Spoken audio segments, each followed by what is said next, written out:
ನಮಸ್ಕಾರ, welcome back to my channel. ನಾನು ವಿಜಯಲಕ್ಷ್ಮಿ. ಬನ್ನಿ ಇವತ್ತು ಯಾವೆಲ್ಲ ಮೆಟೀರಿಯಲ್ಸ್ ಬೇಕೋ ಆರಿ ವರ್ಕ್ ಮಾಡೋದಕ್ಕೆ ಅಂತ ನೋಡೋಣ. ಈ ವ್ಲಾಗ್ ನಿಮಗೆ ಇಷ್ಟ ಆದರೆ ಲೈಕ್ ಮಾಡಿ, ಸಬ್ಸ್ಕ್ರೈಬ್ ಮಾಡ್ಕೊಂಡು ನೋಡಿ, ನನಗೆ ಸಪೋರ್ಟ್ ಮಾಡಿ. Thank you so much. ನಿಮ್ಗೆ ಏನಾದರೂ ಡೌಟ್ಸ್ ಇದ್ದರೆ ಕಮೆಂಟ್ ಮುಖಾಂತರ ತಿಳಿಸಿ. ಪ್ಲೀಸ್ ನನ್ನ ಚಾನಲ್ನ ಸಪೋರ್ಟ್ ಮಾಡಿ. ಬೇಗ ಯಾವ್ಯಾವ ಮೆಟೀರಿಯಲ್ಸ್ ಬೇಕು ಅಂತ ನೋಡೋಣ. ಮೊದಲನೇದಾಗಿ ಬೇಕಾಗಿರೋದು ಸ್ಟ್ಯಾಂಡ್, ಆರಿ ಸ್ಟ್ಯಾಂಡ್ ಅಂತ. ಮಾರ್ಕೆಟಲ್ಲಿ ಹೋದರೆ ಆರಿ ಸ್ಟ್ಯಾಂಡ್ ಮತ್ತು ರಿಂಗ್ ಕೊಡಿ ಅಂದರೆ ಕೊಡ್ತಾರೆ. ಇದನ್ನು ನಾವು ತೊಗೊಂಡು ಬಂದು ಇದನ್ನು ಯಾವ ರೀತಿ ತೊಗೋಬೇಕು ಅಂದರೆ 18 ಸೆಂಟಿಮೀಟ್ರ್ ಇರುತ್ತೆ, ಇಲ್ಲ 16 ಸೆಂಟಿಮೀಟ್ರ್ ಇರುತ್ತೆ. ನೀವು ಯಾವುದು ರಿಂಗ್ ತೊಗೊತೀರೋ ಅದೇ ಥರನೇ ಸ್ಟ್ಯಾಂಡು ತೊಗೋಬೇಕು.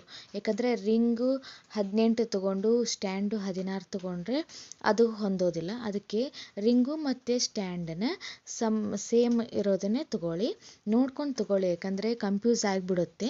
ಅದಕ್ಕೆ ಇದನ್ನು ಲಕ್ಷ್ಯ ಕೊಟ್ಟು ಚಲೋದೇ ತೊಗೊಳ್ಳಿ. ಯಾಕಂದರೆ ನಾವು ಹೊಳ ತೊಗೊಳಕ್ಕಾಗೋದಿಲ್ಲ, ಒಮ್ಮೆ ಇನ್ವೆಸ್ಟ್ ಮಾಡ್ತಿರ್ತೀವಲ್ವ, ಅದಕ್ಕೆ ಚಲೋದು ತೊಗೊಳ್ಳಿ. ಇದನ್ನು ನೋಡಿಬಿಟ್ಟು ಚೆಕ್ ಮಾಡಿಬಿಟ್ಟು ತೊಗೊಳ್ಳಿ. ಆಮೇಲೆ ಬೇಕಾಗಿರೋದು ನೀಡಲ್ಸ್. ತುಲಿಪ್ ಬ್ರ್ಯಾಂಡು 24 ಅಂತ ನಂಬರ್ ಇರುತ್ತೆ, ಅದನ್ನಾದರೂ ತೊಗೊಳ್ಳಿ. ಇಲ್ಲಾಂದರೆ ನಂಬರ್ ಇಲ್ಲದೆ ಇರುವಂಥ ಈ ಥರ ಕಡ್ಡಿ ಥರ ಬರುತ್ತೆ ನೋಡಿ, ಇದನ್ನೇ ನಾನು ಭಾಳ ಯೂಸ್ ಮಾಡೋದು. ಇಲ್ಲೇ ಸ್ಕ್ರೀನ್ ಮೇಲೆ ಕಾಣಿಸುತ್ತಲ್ವ, ಕಾಣಿಸ್ತದೇನೇ ಇಲ್ಲ, ಇಲ್ಲೇ ನೋಡಿ, ಕಾಣಿಸುತ್ತೆ ನೋಡಿ. ಇದೇ ಥರನೇ ನಾನು ತೊಗೊಳ್ಳೋದು. ಇದನ್ನು ನಾನು ಬೀಡ್ಸಿಗೆ ಮತ್ತು ಇದನ್ನು ಥ್ರೆಡ್ಗೆ ನಾನು ಯೂಸ್ ಮಾಡೋದು. ಇವೇ ಎರಡೇ ಜಾಸ್ತಿ ನಾನು ಯೂಸ್ ಮಾಡೋದು. ಅದು ನನಗೆ ಇನ್ನೂ ಸೆಟ್ ಆಗಿಲ್ಲ, ಇದು ಕರೆಕ್ಟಾಗಿ ನನ್ನ ಕೈಗೆ ಕೂತ್ಕೊಂಡಿದೆ. ಇವನ್ನ ನಾನು ಜಾಸ್ತಿ ಯೂಸ್ ಮಾಡಿದೆ. ನೀವು ಇದೇ ಥರನೇ ತೊಗೊಳ್ಳಿ. ಒಮ್ಮೆ ಪ್ರಾಕ್ಟೀಸ್ ಮಾಡ್ತಾ ಹೋದರೆ ಅದು ಕರೆಕ್ಟಾಗಿ ಹೊಂದುತ್ತೆ. ಈ ರೀತಿ ಗೊತ್ತಾಗಲಿಲ್ಲ ಅಂದರೆ ಸ್ಕ್ರೀನ್ಶಾಟ್ ಹೊಡ್ಕೊಂಡು ಅಲ್ಲಿ ಮಾರ್ಕೆಟಲ್ಲಿ ಹೋದಾಗ ತೋರಿಸಿ ಅವ್ರಿಗೆ ಕೊಡ್ತಾರೆ. ನಿಮ್ಗೆ ಯಾವ್ದು ಅನುಕೂಲ ಆಗುತ್ತೋ ಅದನ್ನು ತೊಗೊಳ್ಳಿ.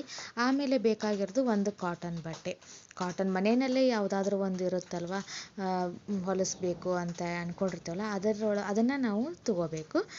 ಪ್ರಾಕ್ಟೀಸ್ ಪರ್ಪೋಸ್ ಅಲ್ವ, ಅದಕ್ಕೆ. ಆಮೇಲೆ ಇದಕ್ಕೆ ಪಾಪ್ಲಿನ್ ಬಟ್ಟೆ ಬೇಕು, 1 ಮೀಟ್ರ್ ಪಾಪ್ಲಿನ್ ಬಟ್ಟೆ. ಅಂದರೆ ನಾವು ವರ್ಕ್ ಮಾಡಿಸೋದು ಪಾಪ್ಲಿನ್ ಬಟ್ಟೆ ಮೇಲೆ, ವೈಟರ್ ಆಗಲಿ ಬ್ಲ್ಯಾಕರ್ ಆಗಲಿ 1 ಮೀಟ್ರ್ ಪಾಪ್ಲಿನ್ ಬಟ್ಟೆ ತೊಗೋಬೇಕು.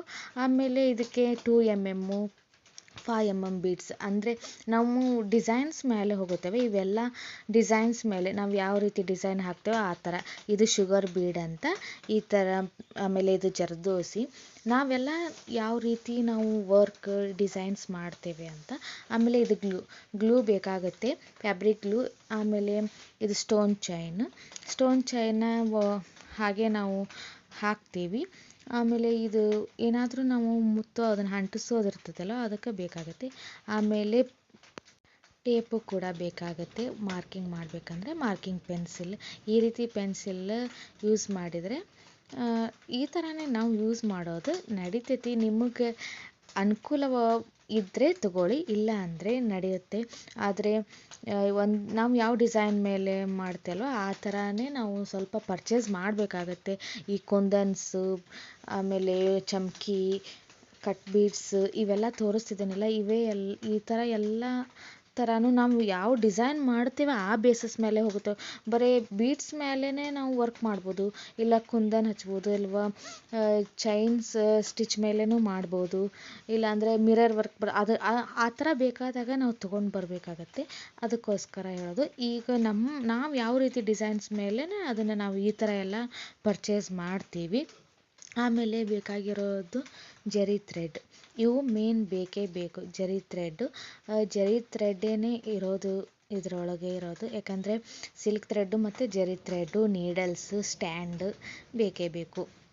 ಆಮೇಲೆ ಇದು ಟ್ರೇಸಿಂಗ್ ಪೇಪರ್ ನಾವು ಟ್ರೇಸ್ ಮಾಡಬೇಕಾದ್ರೆ ಅವಾಗ ಬೇಕಾಗತ್ತೆ. ಆಮೇಲೆ ಕಾರ್ಬನ್ ಶೀಟ್. ಇದು ಬ್ಲೂ ಇದೆ, ನಾವು ಜಾಸ್ತಿ ಬ್ಲ್ಯಾಕ್ ಯೂಸ್ ಮಾಡಿದರೆ, ವೈಟ್ ಯೂಸ್ ಮಾಡಿದರೆ ಚೆನ್ನಾಗಿರುತ್ತೆ. ಆಮೇಲೆ ಥ್ರೆಡ್ ಬೇಕಾಗುತ್ತೆ. ಆ ನಂತರ ಈ ಥರ ಕರ್ವ್ ಸ್ಕೇಲ್ ಇದ್ದರೆ ಉಪಯೋಗಿಸಿ, ಇಲ್ಲ ಅಂದರೆ ನಾವು ಕೈಲೇ ಬೇಕಾದರೆ ಹಾಕ್ಬೋದು. ಅದಕ್ಕೇನು ಬೇಕೇ ಬೇಕು ಅಂತ ನಾನು ಹೇಳೋದಿಲ್ಲ. ಅವನ್ನೆಲ್ಲನೂ ನಮಗೆ ಯಾವುದು ಅನುಕೂಲ ತಕ್ಕಂಗಿರುತ್ತೋ ನಾವು ಅದೇ ಥರನೇ ನಾವು ಯೂಸ್ ಮಾಡಿ ನಮ್ಮ ಒಂದು ಸ್ಟಿಚಿಂಗ್ ಕಲಿಬೇಕಾಗತ್ತೆ. ಆಮೇಲೆ ಈ ಥರ ಸಿಲ್ಕ್ ಥ್ರೆಡ್ ಬೇಕೇ ಬೇಕು. ಸಿಲ್ಕ್ ಥ್ರೆಡ್ ತುಂಬ ಅವಶ್ಯಕ ಇದರಲ್ಲಿ. ಸಿಲ್ಕ್ ಥ್ರೆಡ್ ಯೂಸ್ ಮಾಡಿ, ಯಾಕಂದರೆ ಎಲ್ಲ ಥರ ಡಿಸೈನ್ಸು ಯಾವ್ಯಾವ ಸಾರಿ ಯಾವ್ಯಾವ ಬ್ಲೌಸು ಡಿಸೈನ್ಸ್ ಬೇಕಾಗುತ್ತಲ್ಲ ಆ ಥರ ಈ ಥರ ಎಲ್ಲನೂ ನೀವು ಪರ್ಚೇಸ್ ಮಾಡಿ ಇಟ್ಕೊಳ್ಳಿ. ಅಂದರೆ ಆರಿ ವರ್ಕ್ ಮಾಡೋದಕ್ಕೆ ತುಂಬ ಅನುಕೂಲ ಆಗುತ್ತೆ, ಕಲಿಯೋದಕ್ಕೆ ತುಂಬ ಅನುಕೂಲ ಆಗುತ್ತೆ. ಈ ವ್ಲಾಗ್ ನಿಮಗೆ ಇಷ್ಟ ಆದರೆ ಪ್ಲೀಸ್ ನನ್ನ ಚಾನಲ್ನ ಸಬ್ಸ್ಕ್ರೈಬ್ ಮಾಡ್ಕೊಂಡು ನೋಡಿ, ಲೈಕ್ ಮಾಡಿ, ಏನಾದರೂ ಡೌಟ್ಸ್ ಇದ್ದರೆ ಕಮೆಂಟ್ ಮಾಡಿ. ಹೀಗೆ ನನಗೆ ಸಪೋರ್ಟ್ ಮಾಡ್ತಾಯಿರಿ. Thank you so much for watching my channel. Thank you.